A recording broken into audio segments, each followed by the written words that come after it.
actually find all the bullshit that's floating underneath ethos. It's probably about 95% of everything, but regardless. So I think the first thing that you really want to try and do is understand why someone is trying. Like, what is their motivation to generate bullshit, right? I find this a little weird, but like, whenever there's like a meeting, with someone, I'll ask like, okay, what do you want? Why did you set up this meeting? Why are you trying to talk to me? Like, what's your goal? I find it really weird that like people just don't ask people like, what do you want?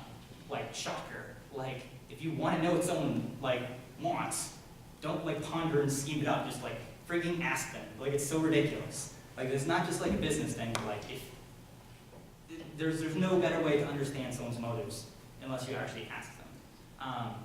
So there is, some difference of if someone says they want something, but for whatever reasons, they unconsciously want something else or not like fully active towards it. Like, sure, that happens.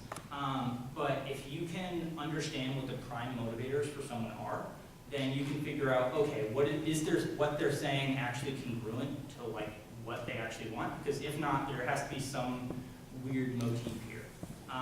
Because realistically speaking, anyone would do something because they want to maximize their own metrics. And if they don't do that, then there's something wrong. So, some obvious things, compare what people are saying to what they're doing in their past history. If I say that I want to be a millionaire, but I'm on unemployment, then there is clearly a discrepancy.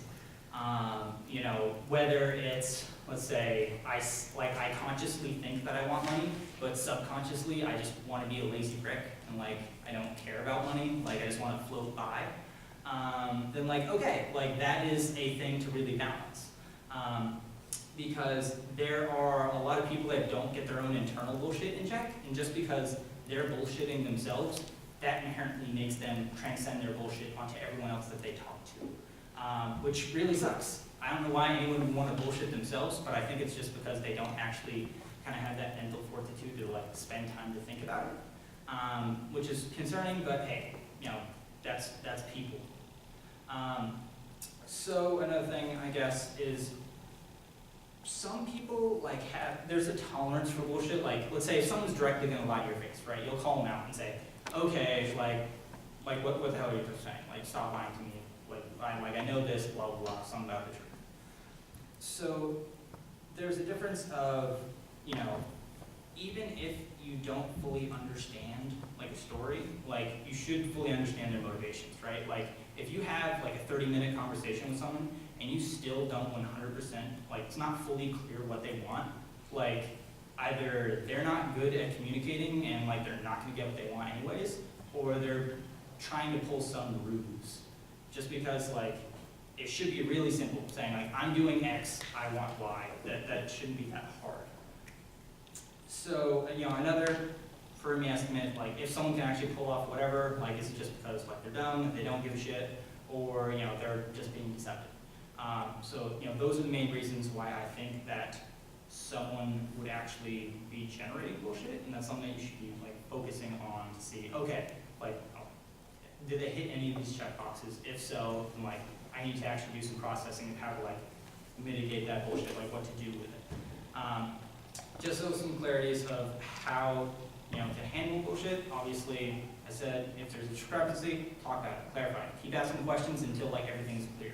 If something isn't clear, then like, okay, they either are being deceptive or they just don't understand what they want, and there's really no utility for you. So just keep talking about it until you understand. Like there's no ambiguity. You're fully on the same page. Because if there's two stories saying like, oh, this is what I want, but this is what I think I want, if they don't even know what they want, then like nothing's going to go anywhere, right? You have to like eventually consolidate down onto one specific item.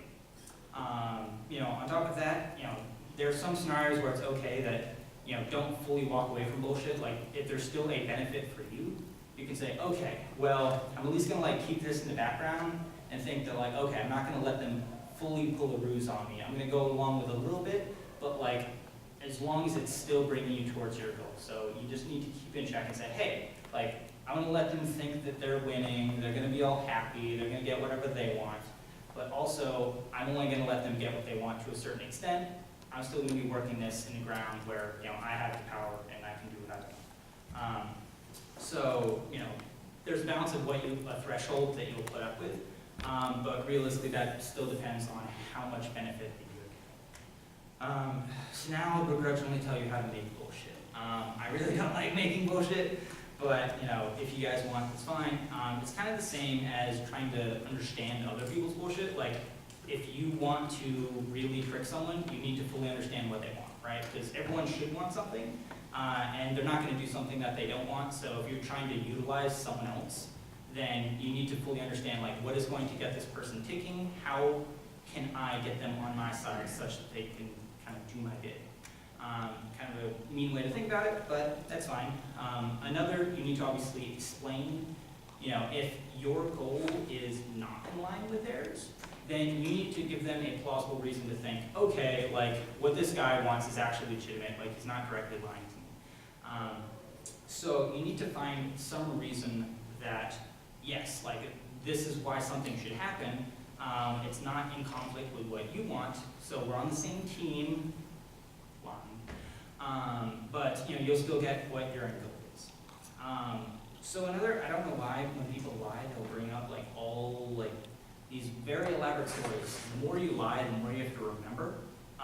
So if you can condense your story to be as basic as possible, right? Because there are certain things that you can hear, like if I say like, oh hey, why didn't you come to my birthday? And like, oh, I was hanging out with Barack Obama, right? Like that's pretty obvious that I'm lying. So there are certain things that are a lot more obvious for lying from others. So if you can try and minimize the amount of information from a story, that like, you know, from end to end, it will fully be like seamless and concise. Because you know, whenever you try and make up a story, there will inherently be some amount of fluff into it that's not necessary. So as long as you have a consecutive story, get rid of all the fluff. So then, you know, there's less for them to call you out on. And also, you know, they won't be questioning it as much because they'll understand it.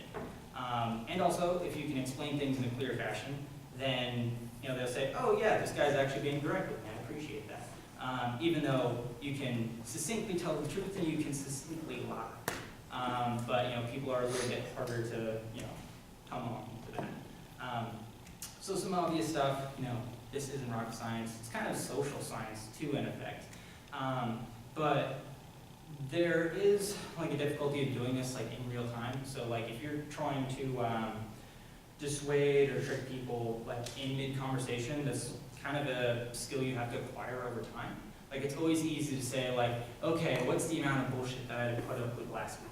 And you'll think of all the times that you've worked with people, and you'll go, okay, well, yeah, this was real, this was kind of fake. You know, maybe I should adjust this, maybe we should have a conversation about this.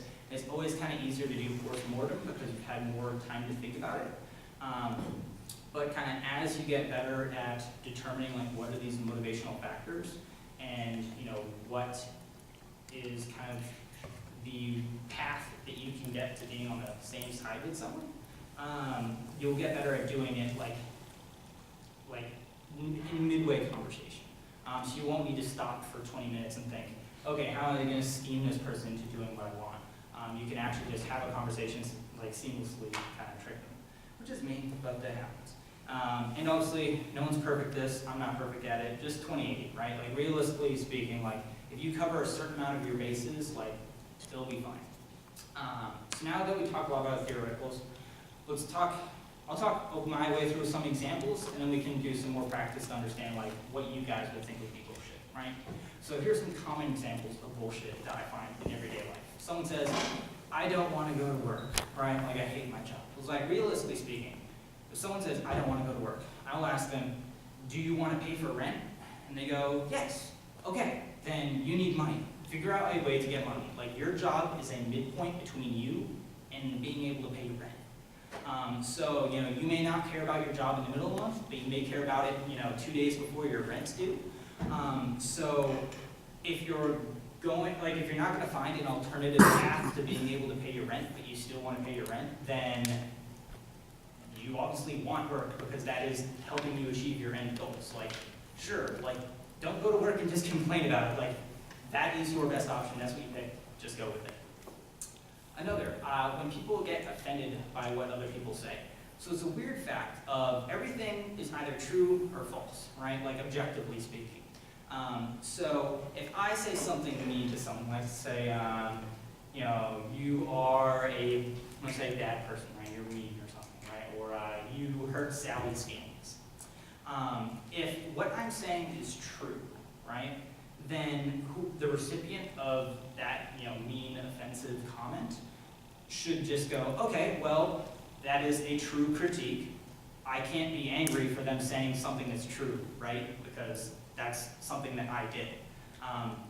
On the other hand, let's say if something that I said is false, then okay, this person's like, you know, either misunderstanding or they're lying, but you know, let's understand, I'll explain, hey, like, that's not the case, like, this is actually what the truth is.